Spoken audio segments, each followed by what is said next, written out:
शहर से दूर एक छोटा सा गांव मेलापुर था। मेलापुर में सभी लोग एक दूसरे के साथ मिलजुल के खुशी खुशी रहा करते थे। उसी गांव में दो मेहनती किसान थे। धीरे धीरे करके वो अपना खेती छोड़ वो अपने लिए दुकान का साधन करते और दोनों शहर की ओर जाते और दुकान लगा के बैठ जाया करते। उसमें से एक का नाम नंदू और दूसरे का नाम रामू था। रामू नारियल पानी बेचा करता और नंदू अपने यहाँ से बांस तोड़ के डालियाँ बनाता और शहर में ले जाके बेचता। नंदू की तो उतनी बिक्री नहीं होती, रामू की बहुत ज़्यादा बिक्री होती। रामू कितना भी बेच देता फिर भी उसको रोना ही आता था। वो हमेशा दुख रोते रहता, कभी खुश नहीं रहता और न ही कभी संतोष रहता। अपनी कमाई से वो नंदू के सामने दुख रोते ही रहता था। नंदू उसे हमेशा समझाया करता था, देख रामू, हमें जितना पैसा मिले और जितनी हमारी कमाई हो उतने में ही हमें खुश रहना चाहिए। तू ऐसे परेशान मत हो मित्र, तू मेरी कमाई देख, तेरी तो वैसे भी मेहनत की नहीं है, तू बस पेड़ से तोड़ता है और ले जाके बेचता है। मैं तो इतना मेहनत करके जाता हूँ फिर भी इतना नहीं परेशान होता। नंदू अगले दिन अपने मित्र से दूर शहर की ओर चला जाता। वो मन ही मन योजना बनाया था कि वो शहर जाके बहुत सारे नारियल बेच के आएगा और फिर अपने मित्र को दिखाएगा। उसके दुकान पे एक बूढ़ी अम्मा आती हैं जो कि उससे कहती हैं, बेटा एक नारियल पानी पिला दे। वो उन्हें देने लगता। तभी वो कहती, मेरे पास पैसे नहीं हैं, इस बुढ़िया की मदद कर, बहुत दिनों से भूखी प्यासी घूम रही हूँ, कोई मदद नहीं करता, मेरे अपने घर वाले भी नहीं है, बेटा मदद कर दे इस बूढ़ी अम्मा की बेटा। रामू उन्हें देखता और झुलझुलाते हुए डांट के बोलता, चलो निकलो, यहाँ अनाथ आश्रम खुला है क्या, जो सब लोग यहाँ फ्री के आ जाते हैं, एक तो वैसे ही मेरा धंधा मंदा चल रहा है। वो अम्मा तो चली जाती।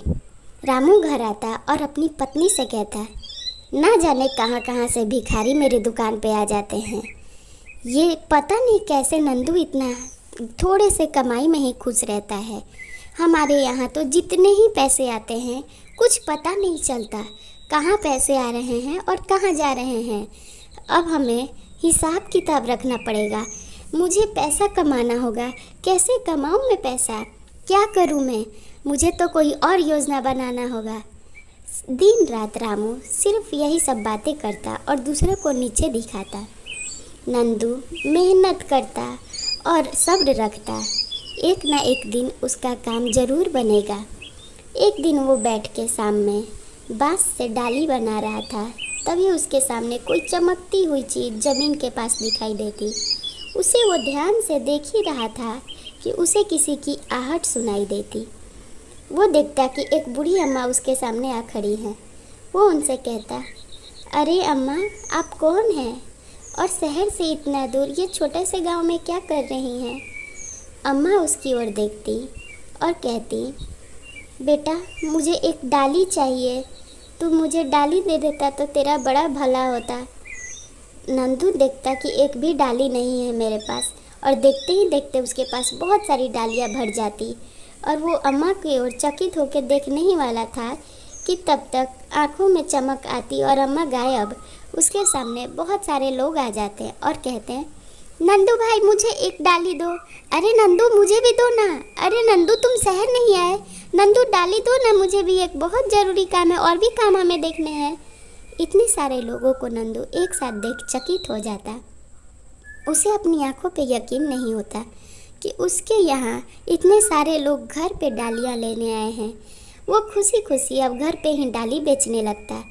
इधर रामू उदास और हताश नंदू की कमाई से जलते हुए नदी के पास जाके रो रहा था और मन ही मन सोच रहा था कि ये नंदू की इतनी कमाई कैसे होने लगी। तभी उस नदी में से एक औरत निकलती जो कि बिल्कुल अप्सरा की तरह दिख रही थी। वो औरत रामू को डांट लगाते हुए कहती, अरे मूर्ख, तेरी खराब समय में तेरा मित्र नंदू तुझे हमेशा हिम्मत देता और समझाता है, जबकि उसके खुद इतने कमाई नहीं हुए रहते और तू अपने मित्र की कमाई देख जल रहा है और इस नदी के पास आके अकेले में रो रहा है। इतना तू गिर गया, इसलिए तेरे घर में धन आते हैं और कुछ नहीं पता चलता कि कहाँ गए, क्योंकि तू धन को दिल से और प्यार से नहीं मांगता, गलत भावनाओं के साथ मांगता है। हाँ, माना मैंने कि तुम जिस चीज़ के लिए बोलते रहोगे और लगातार सोचते रहोगे वो चीज़ तुम्हें मिलती है, लेकिन नीयत अच्छी होनी चाहिए। ऐसे किसी और को नीचा मत दिखा। नंदू के बारे में ये सब तू सोच रहा है, वो नंदू जो तेरा मित्र है और हमेशा तेरी भलाई ही सोचता है, तेरे बुरे समय हो या अच्छे समय हो, हर वक्त तेरे साथ रहता है। वो इतना मेहनत करता है तब उसकी कमाई हो रही है। रामू को बात समझ आती और उसे बहुत ज़्यादा शर्मिंदगी महसूस होती। उसे समझ नहीं आ रहा था कि वो कितना गिर चुका था कि अपने दोस्त को ही नीचा दिखाने लगा। उस दोस्त को जो कि रामू की मदद भी नहीं लेता, खुद अपनी मेहनत से वो पैसे कमा रहा था। रामू उस अप्सरा से माफ़ी मांगता और कहता, आपका बहुत बहुत धन्यवाद, आपने मेरा आँख खोल दिया। मैं अपने मित्र की कमाई से बहुत ज़्यादा परेशान हूँ। अगले दिन वो अपनी पत्नी के साथ मिलकर एक ढाबा खोल देता। ढाबा में वो उन सबको खाना खिलाता जिनके पास पैसे हो या ना हो। अगर किसी के पास पैसे ना हो और उसके ढाबे पे लोग आते थे तो सबको वो इज्जत के साथ ही बैठाता। वो इतना ही इज्जत करता जितना कि पैसे देने वाले ग्राहकों का करता। और सब लोग नंदू की ये दोस्ती और रामू की ये दोस्ती देख खुश हो जाते। नंदू भी अपने दोस्त पे गर्व महसूस करता। रामू कहता, देखो भाग्यवान, मैंने बहुत बुरे कर्म किए हैं, लेकिन मुझे अब समझ आया कि सब्र का फल मीठा ही होता है।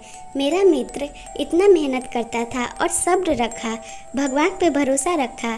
पैसे को तो उसने चाहा, लेकिन अच्छी नीयत से चाहा। वो मेहनत किया और पैसे का इंतज़ार किया।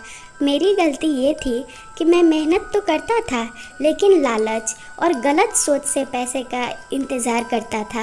मैं ये नहीं चाहता था कि मेरे पास वाले कोई बढ़े, इसलिए पैसा दूर चला जाता था मुझसे।